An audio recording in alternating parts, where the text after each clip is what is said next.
Muy buenas tardes, amigos de Encuentro de Negocios. Un gusto saludarlos en esta tarde de miércoles 20 de noviembre del año 2024. Nos acompaña como cada semana nuestro amigo Rodrigo Ortiz con el análisis de la Bolsa de Valores, Economía y Finanzas. Estimado Rodrigo, como siempre, un gusto tenerte aquí en Encuentro de Negocios.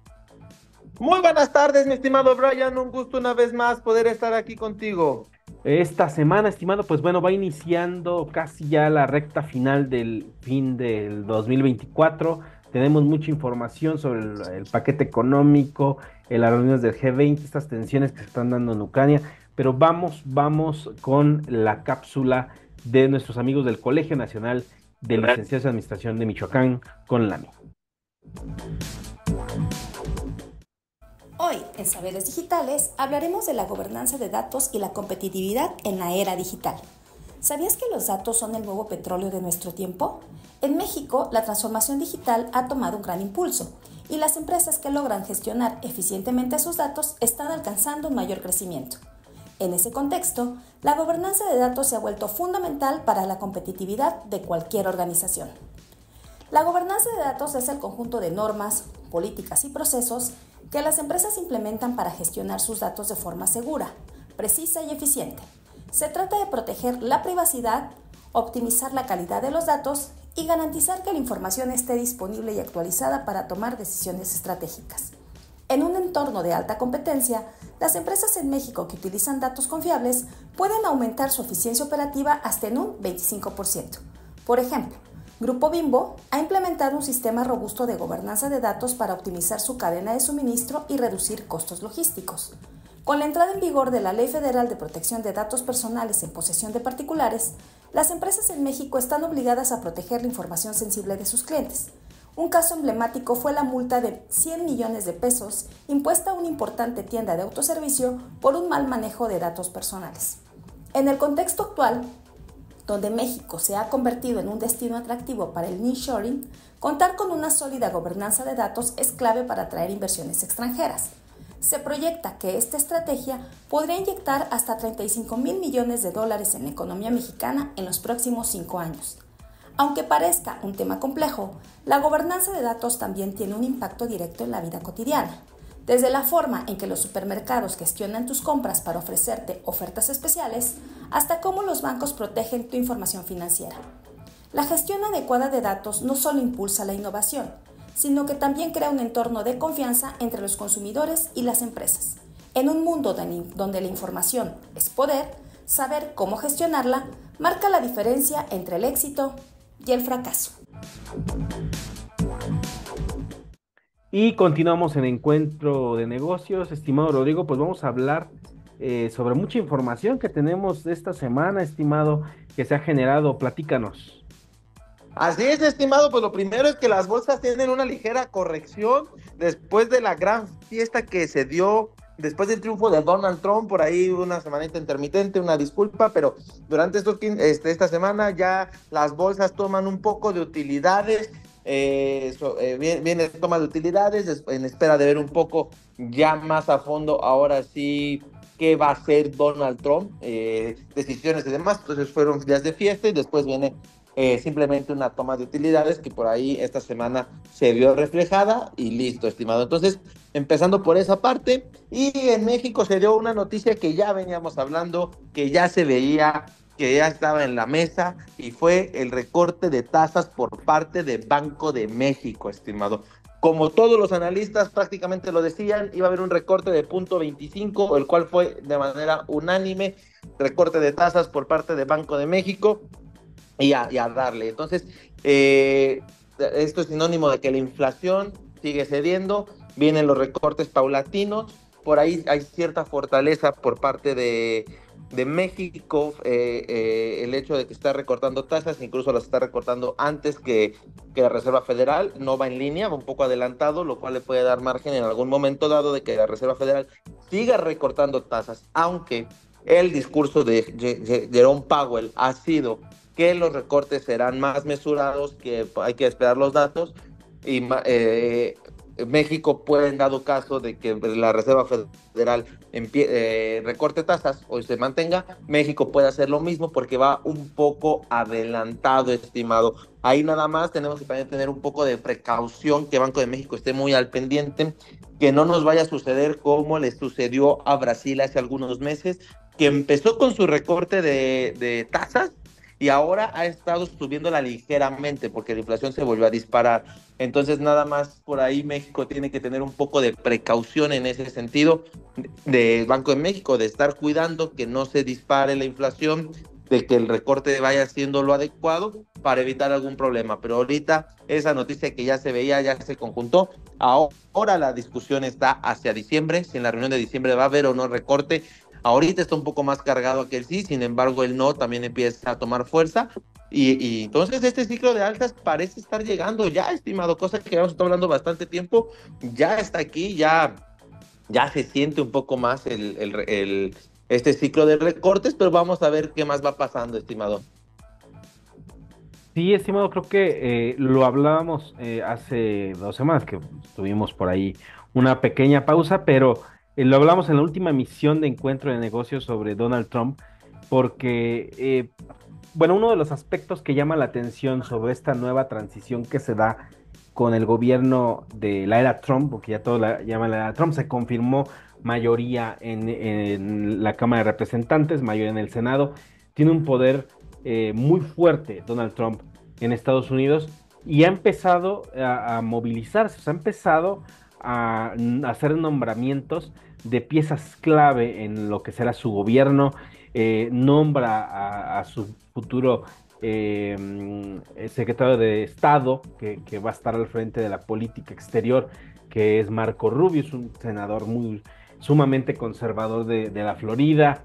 Hay nombramientos creo que yo los veo más políticos, fue el nombramiento de Robert Kennedy, que yo recuerdo aquí que hablábamos de Robert Kennedy en su momento, estimado, de cómo podía ser una figura que pudiera hacerle competencia a Donald Trump y al final acabó siendo aliado de Estados Unidos, bueno, va a ser el nuevo jefe del Departamento de Salud, y así algunas otras piezas que han sido clave para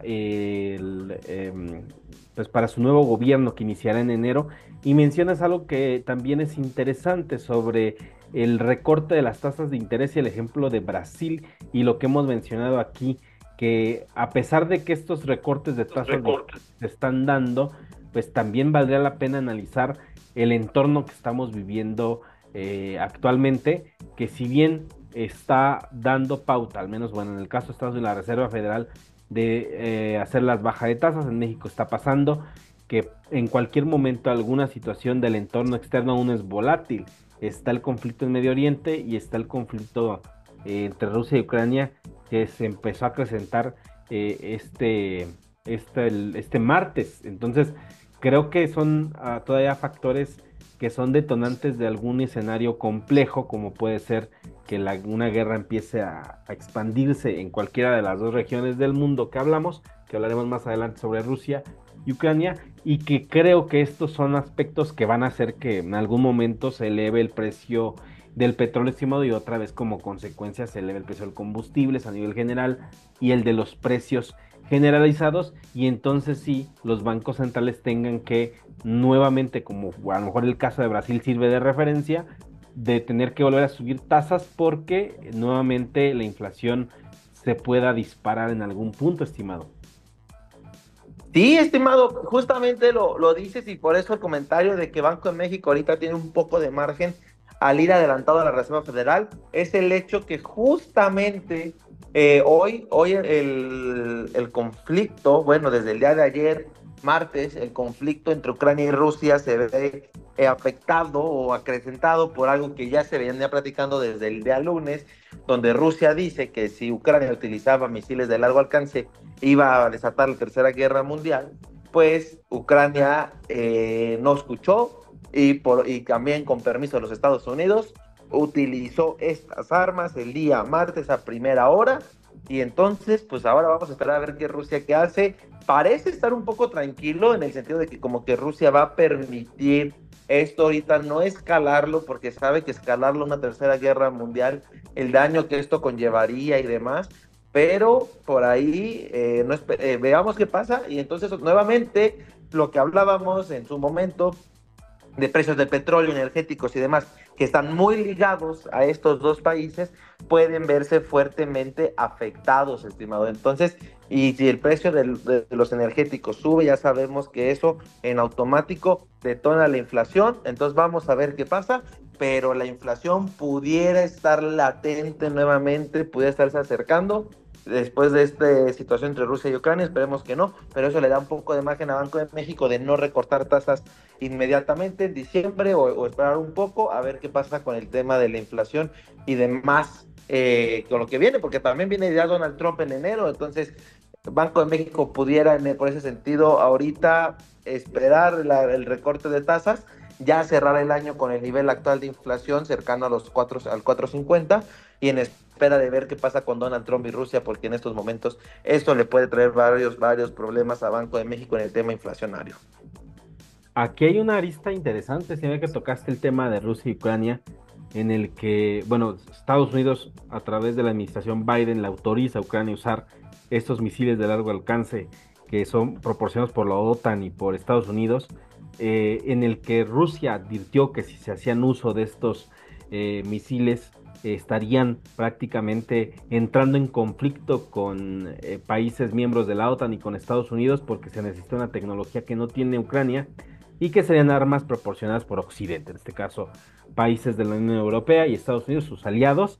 Y creería yo que la respuesta no va a ser en este sentido de usar armas nucleares. Yo creo que no, Rusia no va a ser un detonante de algún arma nuclear ni que desate un conflicto mundial. Sin embargo, yo creo que la respuesta puede ser muy contundente, estimado, que o hay una toma más agresiva de los territorios en Ucrania, que esto lleve a que prácticamente tome todo el territorio y se apodere de él Rusia, o que haga uso de una arma más sensible, estimado, que es la que siempre ha tenido, que es la llave del gas, que lo hemos mencionado aquí, en el que en pleno invierno le cierre la llave de los oleoductos a los países miembros de la OTAN que conectan Rusia con Europa, y los golpee con un arma más fuerte, diría yo, en este momento en el que la economía apenas se está recuperando, en el que pueda cerrar la llave del gas hasta que no se replieguen, incluso los mismos misiles que tiene Ucrania se los quiten, y que los misiles que han desplazado en la frontera con Rusia se retiren por parte de la OTAN, si les llega a cerrar la llave del gas, estimado. Y eso son repercusiones, no necesita de armas nucleares Vladimir Putin para poder poner de rodillas a toda Europa y a Estados Unidos. Con el solo hecho de hacer que los precios del gas y del combustible se disparen en Europa en pleno invierno, es suficiente para que los países aliados de Estados Unidos piensen dos veces en volver a apoyar a Ucrania, y que incluso esto podría llevar a las calles, a las personas, pues a protestar por una elevada inflación que pues, se pudiera disparar en próximas semanas, y es que esta sea el arma que vaya a usar Rusia para poder pues replegar a su enemigo, estimado. Sí, estimado, lo dices bastante bien. En ese sentido, Rusia tiene un as bajo la manga que puede utilizar en cualquier momento, que es la llave del gas. Sabemos que Europa depende del gas, y ahora con el invierno. Sin embargo, estimado, hay que pensar cómo está un poco la economía rusa, en qué circunstancias están sus finanzas, porque eso pudiera ser la clave de que no la use, porque el dejar de percibir el ingreso después de todas las cuestiones comerciales que tiene Rusia, el pensar en cerrar la llave del gas y dejar de recibir ese ingreso, ahorita financiando guerra, puede ser un problema. Entonces, tal vez no se arriesga tanto Rusia en estos momentos por la cuestión económica, pero ahora sí que la moneda está en el aire, estimado. Vamos a ver qué decisión toma Rusia, si decide atacar, si usa la llave del gas. Hay varios factores ahí, pero la inflación vuelve a entrar en un peligro, estimado. La inflación vuelve a estar en peligro en estos momentos, en espera de ver cómo se empieza a comportar la economía. Al final también viene diciembre, que es un mes inflacionario porque hay más dinero por el aguinaldo y demás. Entonces, al final se vuelve un mes con ciertos niveles de inflación. Entonces, hay que ver qué pasa en ese sentido, estimado. Sí, es un escenario complejo, porque creo que el menos dramático es o sea, si Ucrania sigue usando ese armamento que le proporciona Estados Unidos y la OTAN, creo que podría provocar a un país que es una potencia nuclear, que más allá, insisto, más allá de utilizar armas nucleares para defenderse, a menos de que un ataque sea sumamente grave, podría desatarse, pues como muchos lo han llamado, algún conflicto a escala mundial.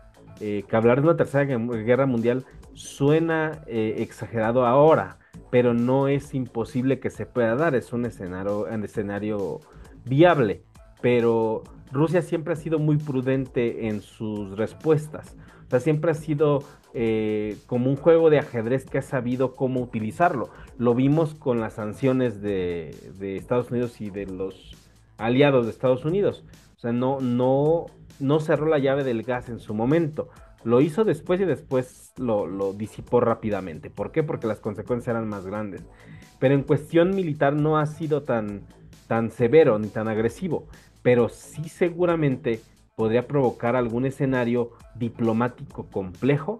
No sé, me viene a la mente la crisis de los misiles en Cuba, por ejemplo, que llegara a desplazar armamento a un país cercano a Estados Unidos va a poner en vilo a Estados Unidos, porque es prácticamente lo que le están haciendo a Rusia.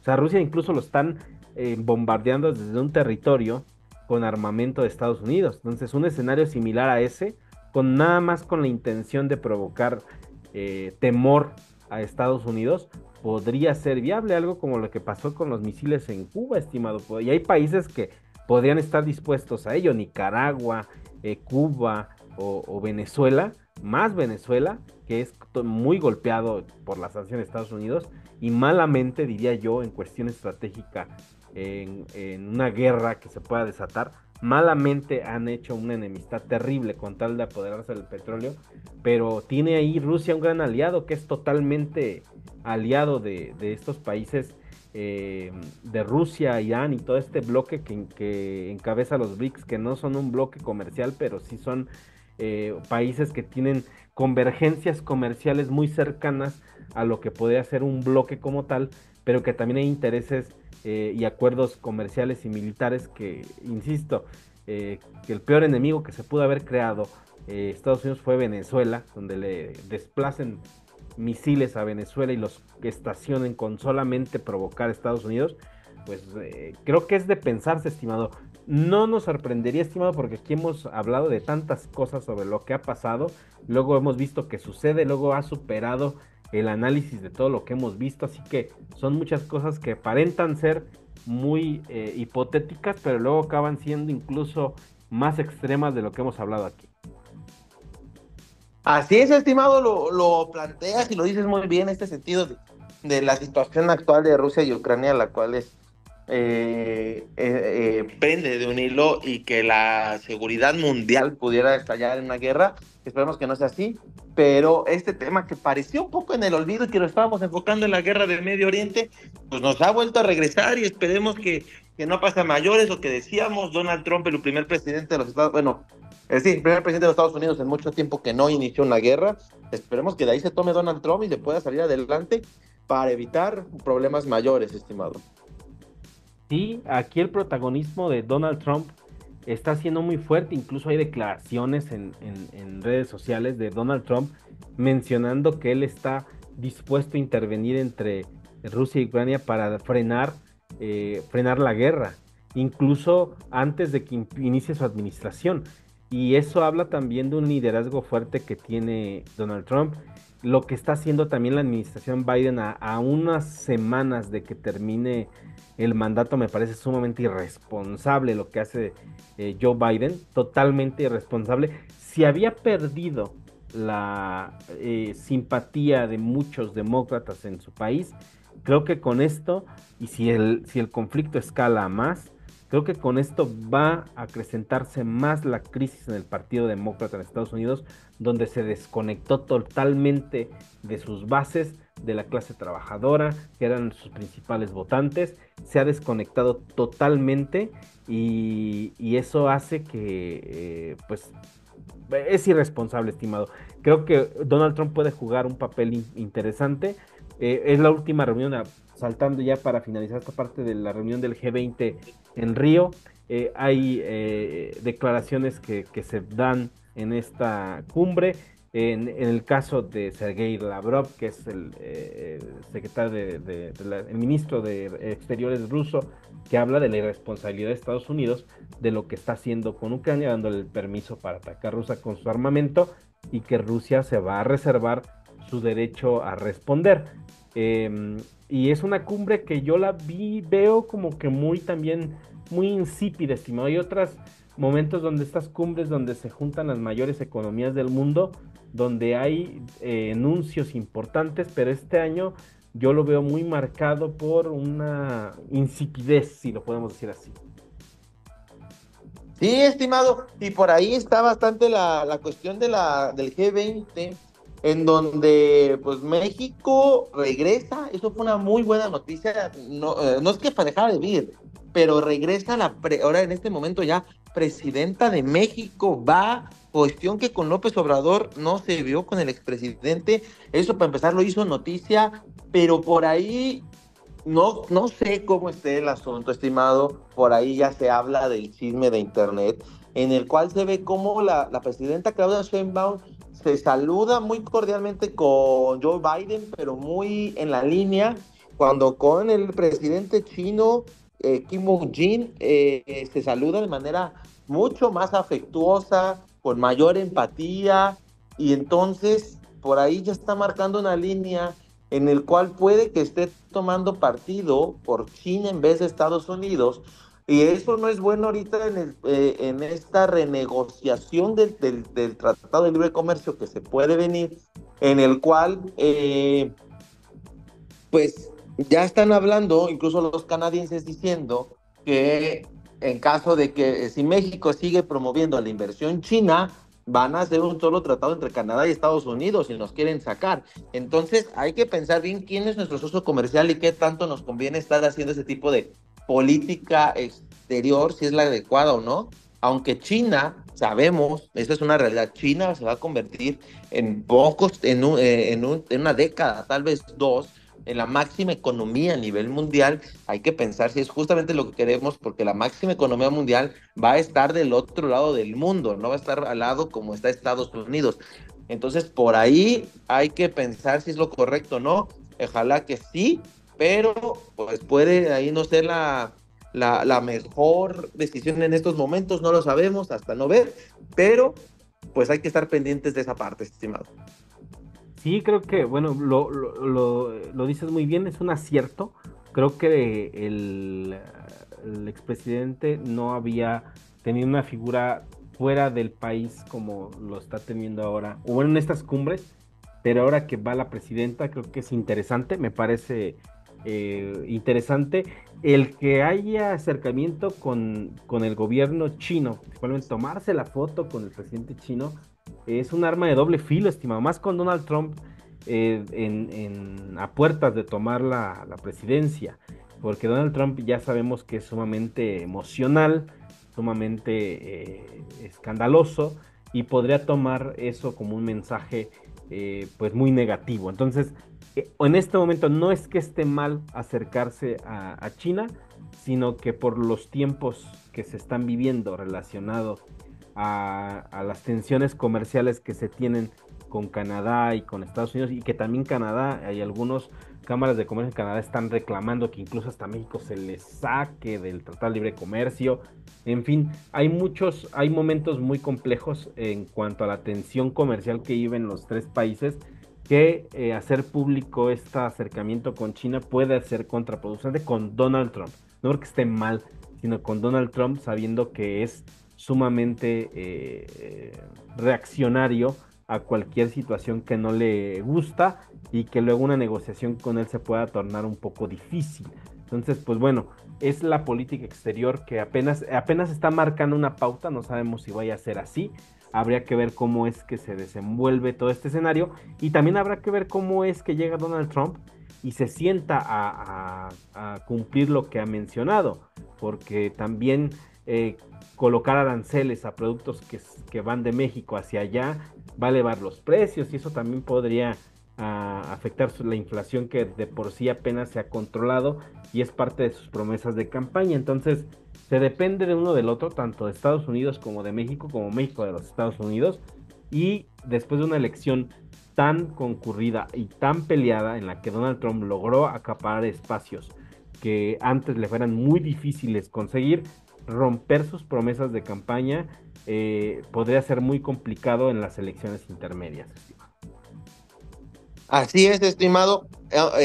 Ahí sí, Donald Trump tiene que ver bien qué va a hacer, porque al final también en ese sentido, ahorita está por ganar carro completo, pero tiene que mantenerlo para poder hacer todo lo que prometió. Entonces, por ahí tiene que ser muy cuidadosa Donald Trump para poder tener ese carro completo y mantenerlo, como bien dices, en, eh, en las próximas elecciones, y no va a tener que en 2 años hacer la gran mayoría de cambios posibles para mantener ese carro completo o poder hacer cambios que él desea.